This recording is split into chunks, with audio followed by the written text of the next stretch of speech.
Check, check, one, two, three.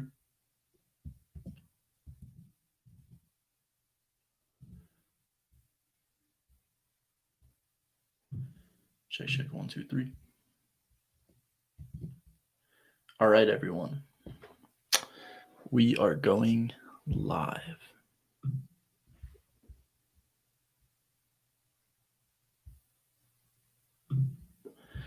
All right, so we are going to be talking about awakening from the meaning crisis. What is it? How do we integrate it into our daily lives? So on, so forth. There's a lot of different ideas that Vervaeke lays out in his series that we're going to be talking about here. So, one of the main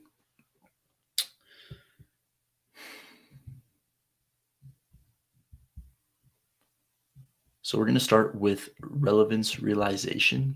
So relevance realization is really a foundational topic that Vervaeke talks about. Relevance realization, in the way that I understand it, is the ability to, we have so many things in our field of perception at any given point in time. We've got tons and tons of information. And relevance realization is what is actually relevant and how do I go through a process of figuring out what is actually relevant more and more, and like increasing the depth of that relevance more and more over time. So right now, maybe I see, we could think a bit in relationship to sort of Tristan Harris's whole the downsides of social media and the attention economy context or lens. And we can see that with Tristan Harris's what he's pointing out is that our relevance realization is completely whack. Social media trains us to feel like what is most relevant is being on the platform all the time, being on Instagram, being on YouTube, being on TikTok as many hours of the day as possible. If we're not on it, it makes it feel like that is the most relevant thing and that is where everything is happening on. And Vervaeke would propose, I would say, that relevance realization is shifting that towards things that actually contribute to different levels of well-being in different levels of enjoyment of the present moment. So one thing that we could find relevant is reading a book, pursuing a project, integrating our knowledge, connecting with people, emotional intelligence and emotional resilience, and so on and so forth. And so I'm going to go through a few of the things that he talked about in his um, lecture called Relevance Realization Meets Dynamical Systems Theory. So he basically says that science has to form categories that inform broad inductive generalizations, and this needs systematic input. This can only be done if there are important properties for each category. And so even in the realm of science, we need to figure out what is even worth investigating in the first place. This is an act of relevance realization, as Vervaeke puts it. So the whole of science is being based on our relevance realization ability, on our ability to say, oh, this is what we want to investigate, not that. Every time we say, I'm going to do this and not that, this is our relevance realization happening in real time. And so let's go through some more of Vervaeke's lectures. Let's start with episode 2. So in episode 2 of Awakening from the Meaning Crisis, he talks about flow, metaphor, and the axial revolution. So something that I heard on the High Existence podcast. So my friends over at High Existence are running this podcast, and they're talking about how video games help you get into flow. Video games help you get into this flow state, which is why it is so dang addictive. Because your relationship with the video game and with that reality, you're like things are effortlessly happening. And one of the things that I've been thinking about a lot is in order to get into flow, your skills need to be just a little bit behind what you're trying to do. So the challenge needs to exceed the skills that you have just enough where it's challenging and it's exciting and you're making new connections, you're making new insights, you're learning new things, but not so much that you feel overwhelmed and the challenge can't be too easy that you just feel bored. So that is how you get into flow state. And the flow state, as Vervaeke talks about, is very addicting. The flow state is like this, it releases all these feel good chemicals in the brain. Mihai Csikszentmihalyi talked about this in his book. Um, or sorry, I'm thinking of Stephen Kotler in his book, The Rise of Superman, talks about this a lot. How a lot of these extreme athletes get into flow or they chase flow. You can think of like Alex Honnold, the crazy free solo climber. A lot of like base jumpers, wingsuiters, they're like chasing this flow because it's so pleasurable. But Vervaeke proposes actually that it's not actually like pleasure, it's meaning.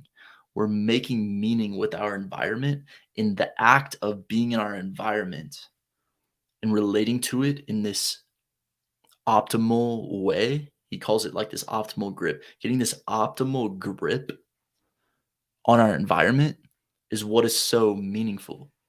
And so that's what I would propose. This is how we find meaning in our lives, according to Vervaeke, is that we find the tasks that are just challenging enough and just interesting enough. They push our capacities and they help us get this optimal grip on the world where our skills are being used to enact change and to enact this deeper capacity for knowing, this deeper relationship with the world. There's all these different factors that go into meaning, and I still am not fully clear on what those factors are and how to integrate them into my life, and that is why I am putting together this podcast. And so the idea is that when I was reading this book about flow, I was making a lot of connections between flow and mysticism. And I'm sure many other people have made these connections, but it seems that there's a lot of these connections between flow and mysticism. When we're in a flow state, time is passing differently. Time is passing more slowly. We are so present. It's not that time is passing actually more slowly, but it's that this moment feels eternal. It feels like it feels like there's nothing else other than this moment. It's not like you're becoming super present, like the past and the future merging, you're becoming super present. It's almost like past and future are disappearing, and then everything is just like here, now, presence. You're not self-conscious. One of the characteristics of flow is that you're not self-conscious. You're so engaged with the task at hand that you're not even self-conscious at all. This is also something that can be said in a mystical state. And so seems to be that there's some serious connections between flow, meaning, and mysticism. So, but there's conditions for flow. I was speaking with a good friend, Daniel Gardner, part of the OG Rose duo, at one point, and we were talking about the conditionality of beauty. We were talking about how there are some things that can only be appreciated when we meet certain conditions. And I feel that that is the same for this flow state, for meaning making, and for mysticism. So we recently talked about the connection between mysticism, flow, and this. And one of those conditions could be mindfulness. Vervaeke proposes that the more training that we have in mindfulness, the easier it will be to get into that flow state, to make meaning. And something that I want to explore in this live stream is how does our relationship to our environment create flow? He always talks about, Vervaeke talks about refitting your focus to the immediate environment. Flow is something where you're refocusing, you are you're refitting yourself to the environment, and you're changing your relationship to the environment to get this like optimal relationship. And it's like you do something, the environment gives you feedback, you alter yourself, based on that feedback, you become in a more optimal grip with the environment, and then it continues to give you feedback. And like there's this relationship between getting feedback from the environment, implementing it, and like there's like this reciprocal fitting of you and the environment. This is what I think flow is. This is how we can get into flow. And something else that was interesting that I heard Vervaeke talked about in his second episode number 2 of Awakening from the Meaning Crisis, is how psychic abilities are literally just someone's ability to pick up on complex patterns more implicitly. There's this this is how we could describe intuition. Vervaeke talks about how intuition is really our ability to pick up on complex patterns. Like there's like this implicit, there's like this pattern recognition that is happening on a subconscious level. And that is what this that's what intuition is. And he says bias is also the same thing. So intuition and bias are very related. Intuition is like picking up on these complex patterns in the environment based on our like implicit pattern recognition. And bias is also picking up on implicit pattern recognition. It's this recognition that someone that's like racist, for example, they're picking up on this pattern that someone with this race is behaves himself or like is different than someone of this race. And that's like this bias, this false implicit recognition, implicit pattern recognition. So intuition is good, and also it can lead to bias. So there's kind of like this back and forth of like trusting intuition and knowing that sometimes intuition is biased, which doesn't, I don't think, get talked about in spiritual circles all that much, because a lot of times what happens is that we in spiritual communities, I'm gonna pour some tea here. A lot of times in spiritual communities, what is talked about is the fact that like intuition is the end all be all. Just trust your intuition at all times. But I would love to see more people talking about how intuition can be biased, because intuition is just fundamentally pattern recognition.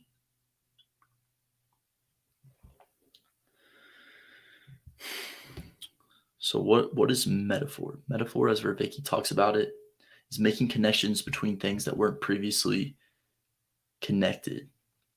It's the way that we say stuff. Our language is imbued with metaphor.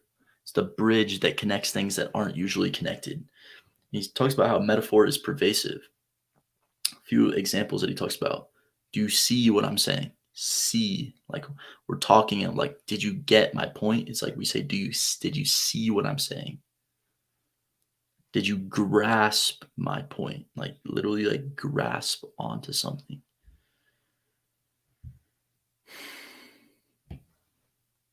And so that being said, something that I find interesting of Vervaeke's is how he talks about the axial revolution and how the invention of modern language was a psychotechnology. There's this psychological change that exists in how we relate to other people when language was invented. Imagine trying to communicate with someone before language was invented. It'd be extremely challenging. Well, maybe not challenging, but your range of what you could communicate would be extremely reduced.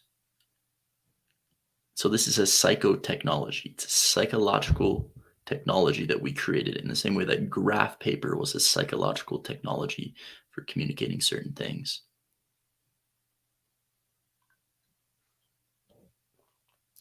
So what does this say about our search for meaning in today's world?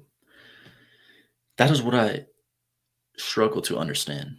That is what I really struggle to grok, is how does that play into our day-to-day lives? Because literacy makes us aware of our own thoughts. The capacity for thinking. You couldn't think complex thoughts in a world without language. Language is dependent, complex thinking is dependent on language, and language enables us the capacity to think in complex ways. He also talks about how money is invented during the Axial Revolution.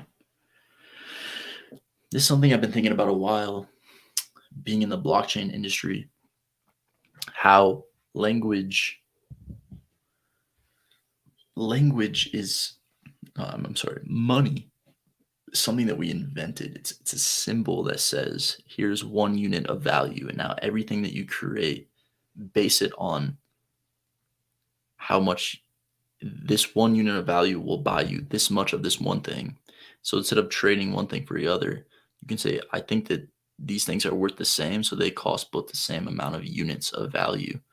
And then those units of value can be traded without actually trading. You can exchange a good for this abstract unit, which can then be traded for something else rather than having to directly trade. And so something that Vervaeke brings up is metacognition. What is metacognition? According to Vervaeke, metacognition is the awareness of our own mind, which might sound simple, like, oh, mindfulness. Oh, it's just mindfulness. But it's this awareness of our own thoughts. Ken Wilber talks about this a lot, that turning the subject into an object, this is like metacognition. It's oh, I used to experience this on a subjective level, and now I'm making it an object and experiencing it as an object. And this is what Vervaeke talks about as metacognition, becoming aware of, oh, I used to identify with this, and now this thing that I used to identify with, it's an object in my awareness.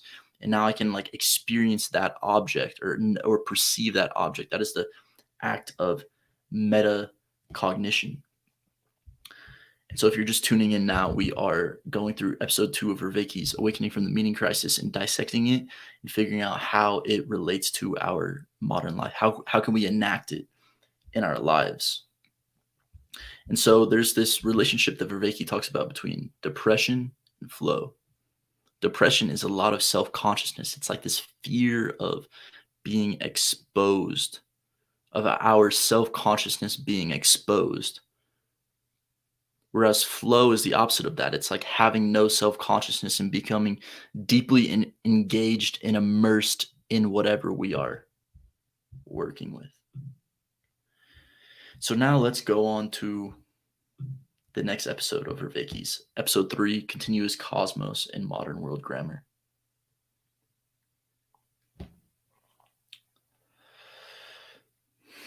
So I'm going to read this directly from Vervaeke's lecture. Through alphabetic literacy, people become much more aware of themselves and the meaning-making mechanisms through which they're involved with. People start to become aware of their responsibility for the violence, chaos, and suffering in their own life, and how important the mind-heart is, the vehicle to alleviate suffering. Then he talks about myth. Myth, as described by Vervaeke, is symbolic stories about perennial patterns. We attempt to take these implicit patterns and put them into some form that is shareable with ourselves and others. And this is myth. Myth is the foundation of stories about these perennial patterns that we have. So we attempt to take this implicit pattern and put it into some form that is shareable with ourselves and others. Before the Axial Revolution, people experienced the world as a continuous cosmos. This is something that I found fascinating. I always thought people experienced the world through linear time, like this is just how the world works. But according to Vervaeke, he's saying that there was this continuous cosmos, as he put it. So what is a continuous cosmos and how does it impact our lives today?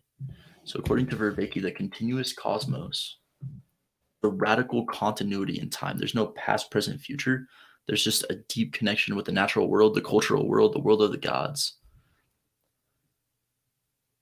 So he's in this world, he was saying that for them, God isn't something other than themselves. It's just a difference in power. The gods have more power, but they're not any different. It's the same kind. Differences aren't of kind, but in power, as Vervaeke puts it. The gods are just more powerful versions of the cultural and natural worlds that we're a part of. It's not indifferent for people in this age to view themselves as God. In ancient Egypt, their leaders were literally viewed as a god because the difference between humans and gods are seen as a difference in power, and the pharaoh had the most power out of anyone in the civilization. Comparison between humans during the ancient Egyptians was simply in the amount of power that they had. The gods are more powerful than us, but they were not any different from us. In the continuous cosmos, time seems to move in large cycle that repeat into eternity. This to me is very interesting because this is a radically different way of understanding time. Right now, we view time as the universe started a long time ago. There's billions of years. We're here now, and it's in the future, and we don't know what's going to happen in the future. What would happen if we viewed time as cycles that repeat into eternity? That we're going through these cycles and that they're just eternal. They're never ending. They go on forever. And there's just these eternal cycles. That'd be a very different way of experiencing time. And to me, why I'm so fascinated with this is because it feels like that is more meaningful. It feels like if I were to view time in that way, that might be more meaningful, but also only insofar as it gets me into the eternal present and that I'm not constantly thinking about the eternal present in the cycles, but experiencing myself as part of this eternal, ever changing reality.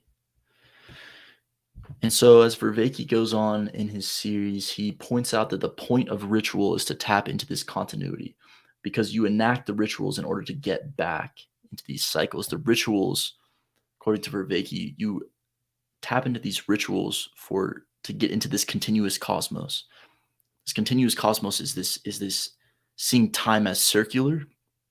We're going through these cycles into eternity rather than past, present, future. And the point of the ritual is to get back into these cycles, whereas right now we kind of view ritual as this kind of like, oh, something that people did back in the day, be like banging on drums or something. He was saying that the point of a ritual is to tap into this continuity. It's to enact the rituals. It's to get back in touch with this continuous cosmos, to get back in touch with the large cycles of life that repeat into eternity. During the axial age, and so this is like when modern religion was birthed, and the way that I understand the axial age from Vervaeke is that it's this point where religion is birthed and we start to view time as past, present, and future. And so Vervaeke said that during the axial age, this continuous cosmos gets shattered. We develop an entirely different conception of self in the world. And it's this new mythological separation of world, the everyday world versus the real world. During the axial age, we start to view this everyday world as kind of mundane, and we're trying to get to this other real world. And the real world is like beyond illusions. We can think of Socrates or Plato's The Cave. People are in the cave, they're seeing this illusion, they're not in touch with the real world because they're completely fixed on these shadows on the wall, which are illusory, which are not the real world, but they mistake them for reality. And so in the same way, this is the switch that happened with the axial age, is that the cultivation of wisdom is the ability to see beyond these illusions into the world as it really is.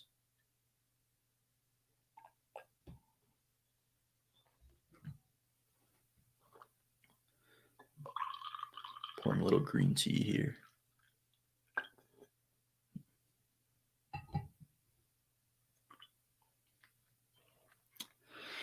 And so, according to this, the wisdom is moving out of the everyday world and into the real world. Self transcendence is viewed as the real world. The more you can transcend the self, the more in reality you are.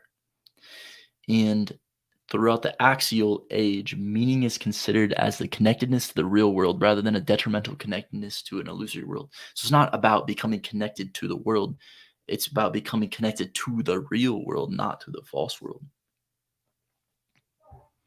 And so, what's so fascinating is this is one of the foundational paradigm shifts that happened thousands of years ago that is still affecting us today. And this is what I'm really fascinated with studying the ancient cultures and the foundations of civilization itself, is because if these are foundations of civilization, that means that they're affecting us today.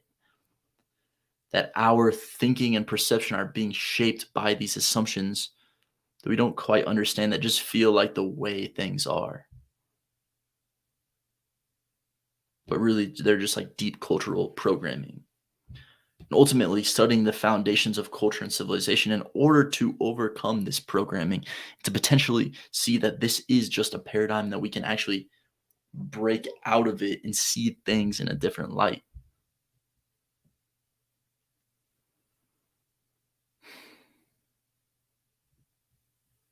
And so, something that's really fascinating is that Vervaeke says that the scientific revolution is returning us to a continuous cosmos, which I never really saw this because, the scientific revolution is saying the Big Bang, present, future.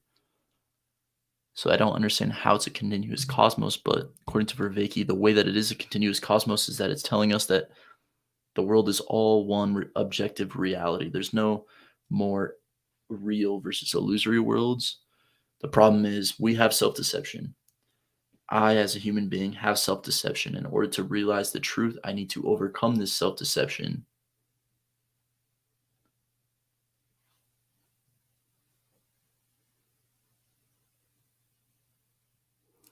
And so, as we were talking about in the importance of grasping the grammar, the cognitive grammar of the axial age, or for Vervaeke, especially the Bible, which is at the core of the axial age, is the degree to which we understand and grasp our own cognition.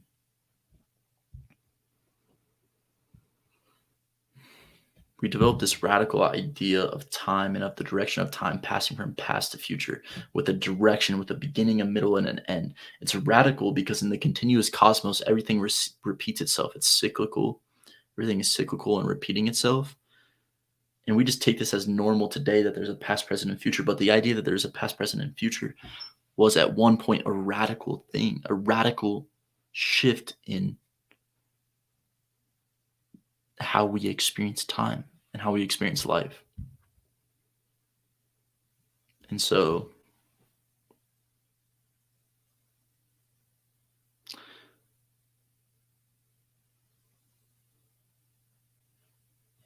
there's a lot here that we can relate to with the Bible, but I'm going to skip over that part for now.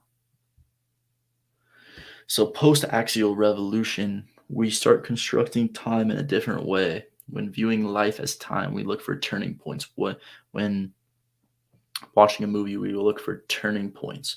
What is the one thing that changes the course of our lives? We view our lives in like courses, whereas before it was like this recurring cyclical thing. Now we start viewing our lives through courses. Like, I'm gonna go here. Every decision I make will alter the course of my life. That was not how things always were perceived.